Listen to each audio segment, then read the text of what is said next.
পেহেলগামে জঙ্গিদের লক্ষ্য ছিল ভারতের ঐক্য অভিন্নতাকে নষ্ট করা। পেহেলগাম পরবর্তী সময়ে যেভাবে এক শ্রেণীর মানুষ ঠিক জঙ্গিদের অভীষ্ট সাধনে এগিয়ে গেছেন, সবাই নয় তবে অনেক মানুষ, তাতে যে কোনো মুহূর্তে দেশে আগুন জ্বলে উঠতেই পারত, কিন্তু তা হয়নি। কিছু মানুষের মনে সুপ্ত ক্ষোভ বিদ্বেষ হয়তো আগে থেকেই রয়েছে, তাতে ইন্ধন দিয়েছে আজকের মেইন স্ট্রিম মিডিয়া, বিশেষ করে টেলিভিশন। যেভাবে সাংবাদিক নামধারী কিছু ব্যক্তি প্রচার চালিয়েছে, নির্দিষ্ট একটি ধর্মকে লক্ষ্য করে তীর নিক্ষেপ করেছে, তাতে মানুষের মনের ক্ষোভের আগুন দ্বিগুণ চারগুণ হয়ে জ্বলে উঠেছে। সাংবাদিকরা ন্যারেটিভ সেট করেছেন কিভাবে বললে একটি সম্প্রদায়কে, একটি গোষ্ঠীভুক্ত মানুষকে, তাদের সকলকে সমাজের সামনে অপরাধী করে তোলা যায়, সে কাজটা তারা অত্যন্ত নিপুণভাবে, কুৎসিতভাবে করেছে। কিন্তু তারপরও আগুন জ্বলেনি। তার কারণ এই সুযোগ সন্ধানীদের পাশাপাশি অনেক অনেক মানুষ আছেন যারা শুভবুদ্ধি সম্পন্ন। তারা সোচ্চার প্রতিবাদ করেছেন, সোশ্যাল মিডিয়ায় তাদের বক্তব্য তুলে ধরেছেন। অনেকে হয়তো নীরব থেকেছেন, সোশ্যাল মিডিয়ায় এগিয়ে এসে কিছু বলেননি, কিন্তু তাদের জীবনে যাপনে কখনো দু একটি মন্তব্যে তারা বুঝিয়ে দিয়েছেন এই বিদ্বেষের ন্যারেটিভকে তারা নস্যাৎ করছেন, তারা ঘৃণা করছেন। এই শুভবুদ্ধি সম্পন্ন মানুষদের কাছে হেরেছে ট্রোল বাহিনী। আর এই ষড়যন্ত্রকারীরা দিনের শেষে বলতে বাধ্য হয়েছে ভারতের অভিন্নতার কথা, কর্নেল সোফিয়া কুরেশির কথা। এই ঘটনার শুরু থেকেই যে নক্কারজনক প্রচার নির্দিষ্ট লক্ষ্যে শুরু হয়েছিল, তা প্রথমেই নস্যাৎ করে দিয়েছিলেন হিমাংশী নারওয়াল। নৌসেনার লেফটেন্যান্ট বিনয় নারওয়ালের স্ত্রী হিমাংশী, যে বিয়ের মাত্র 7 দিনের মাথায় ভয়ঙ্কর জঙ্গি আক্রমণে তার স্বামীকে চোখের সামনে শেষ হয়ে যেতে দেখেছে, সে যখন এগিয়ে এসে সংবাদ মাধ্যমে জানায় তার প্রতি যে অন্যায় হয়েছে, যে অপরাধ হয়েছে, তার সুবিচার সে চায়, কিন্তু সে কখনোই চায় না এ কারণে দেশের মুসলিমদের টার্গেট করা হোক, কাশ্মীরিদের টার্গেট করা হোক। তখনই যারা এতক্ষণ তার জন্য কেঁদে ভাসাচ্ছিলেন, সেই তার শুভ কামনা করা মানুষেরাই হিমাংশীর পেছনে পড়ে গেলেন। শুরু হলো তার বিরুদ্ধে আক্রমণ। কি না বলা হলো তাকে। এই ট্রোল বাহিনী মনে করে শুধুমাত্র তারাই দেশপ্রেমী, দেশের প্রতি সমস্ত ভালোবাসা একমাত্র তাদেরই, আর সে কারণেই এই বিধ্বস্ত বিপর্যস্ত মেয়েটিকে আক্রমণ করতেও তাদের বাধে না। মুহূর্তেই তাদের দাঁত নখ বেরিয়ে যায়। হিমাংশীকে কদর্য ভাষায় আক্রমণ করার মানসিকতাই প্রমাণ করে এদের মনের মধ্যেও একজন জঙ্গি লুকিয়ে রয়েছে। সুযোগ পেলেও এরাও একই রকম হিংস্র। এবার বিদেশ সচিব বিক্রম মিস্ত্রি। যুদ্ধবিরতি কেন হলো, যা একেবারে না পছন্দ এই ট্রোল বাহিনীর। এরা ঘরে বসে যুদ্ধের লাইভ সম্প্রচার দেখবে। তাই বহুবার শোনা কথা, যারা যুদ্ধে যায় তারা যুদ্ধ চায় না, আর যারা যুদ্ধ চায় তারা যুদ্ধে যায় না। এ কথার মর্মোদ্ধারে তারা ব্যর্থ। তাদের একবারও মনে পড়ে না পূর্ণম শাওয়ের কথা, বিএসএফ এর যে জওয়ান পাকিস্তানের হাতে বন্দী, যার অন্তঃসত্ত্বা স্ত্রী তার মুক্তির জন্য সরকারের কাছে আবেদন করছেন, দৌড়ে বেড়াচ্ছেন একা, তার মুক্তির জন্য কেউ দাবি করছে না, তার নিরাপত্তা নিয়ে কারো কোনো চিন্তা নেই।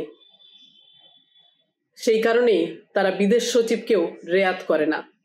এদের চিন্তা ভাবনার সংকীর্ণতা এমন পর্যায়ে যে একটি দেশ কেন যুদ্ধবিরতি ঘোষণা করলো তার জন্য দায়ী করে বিদেশ সচিবকে।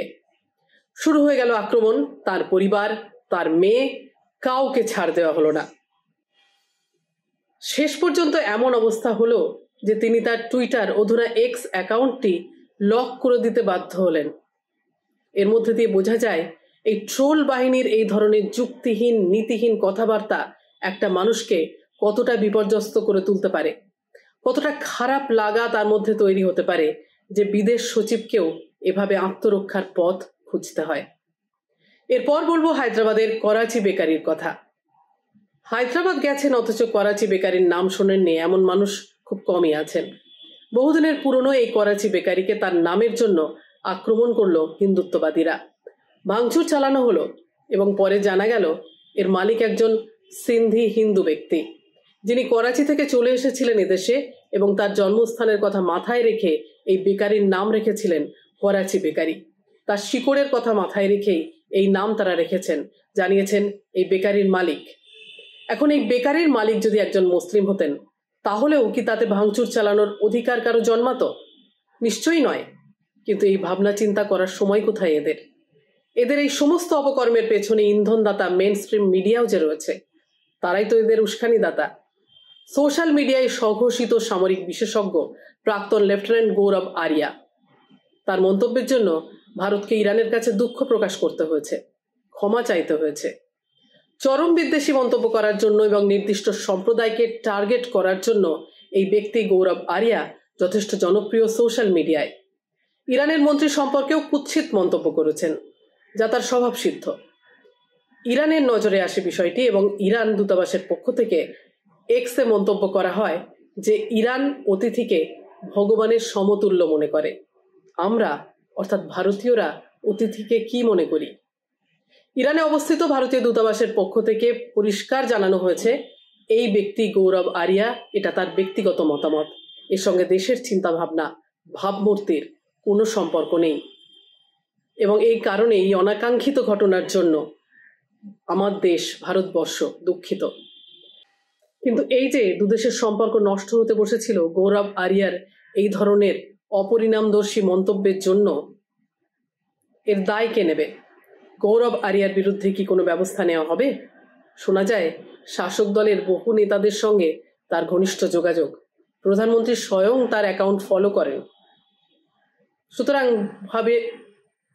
সুতরাং ধরে নেওয়াই যায় কোনো ব্যবস্থা নেওয়া হবে না।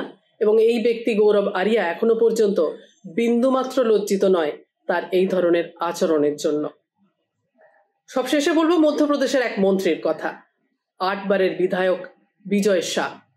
তিনি মন্তব্য করলেন, পেহেলগামে জঙ্গিরা জাত দেখে আমাদের বোনেদের বিধবা করেছে, তাই আমরা সেই জঙ্গিদের বোনকেই পাঠিয়েছি তাদের নিকেশ করার জন্যে।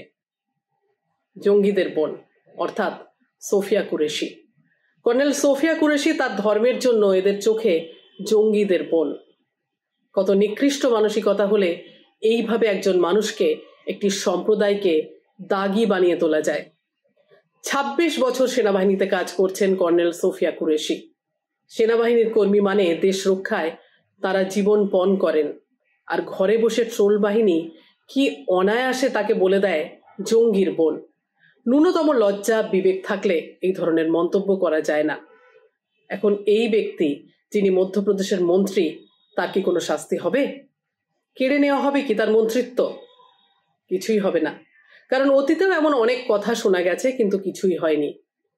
আজ বোধহয় একটু ভাবনা চিন্তা করার সময় এসেছে। একটু ভাবা উচিত, শুধুমাত্র একটি সম্প্রদায়ের দিকে তীর না ছুঁড়ে এই যে প্রকটভাবে আমরা ওরা বিভাজন করা হচ্ছে, তার পরিণতি কি? এর কোনো দায় কি এই বিদ্বেষীদের নেই? ক্লাস 4-5 পড়া একটি বাচ্চাকে যখন প্রশ্ন করে তার বন্ধু, তুই পাকিস্তান না ভারত, কাকে সাপোর্ট করছিস এই যুদ্ধে, হতবাক সেই বাচ্চাটির মনের অবস্থা কি হয়? যে তার মাকে এসে প্রশ্ন করে, আমাকে কেন এই প্রশ্ন করলো, আমার দেশ তো ভারত। এবং বন্ধুকে সে উত্তরও দেয়, তুই কি বোকা, আমার দেশ তো ভারত, আমি তো ভারতকেই সাপোর্ট করব। আমার দেশের এই ভবিষ্যৎ প্রজন্মের মনের ক্ষত সারানোর দায় কার? একজন ডাক্তার যখন অস্বীকার করেন তার মুসলিম রোগীকে দেখতে তার ধর্মের কারণে, তিনি অপরাধ করেন না? শুধু মোটা মোটা বই পড়লেই তো শিক্ষিত হওয়া যায় না। শিক্ষা মানুষকে উদার করে, অন্তরকে বড় করে, বিশ্ব মানবতার কথা বলে। দেশ মানে শুধু একটা ম্যাপ নয়, শুধু ভূগোল নয়। দেশ মানে দেশের মানুষ। সেই মানুষ ভালো থাকলেই তবেই দেশ ভালো থাকে।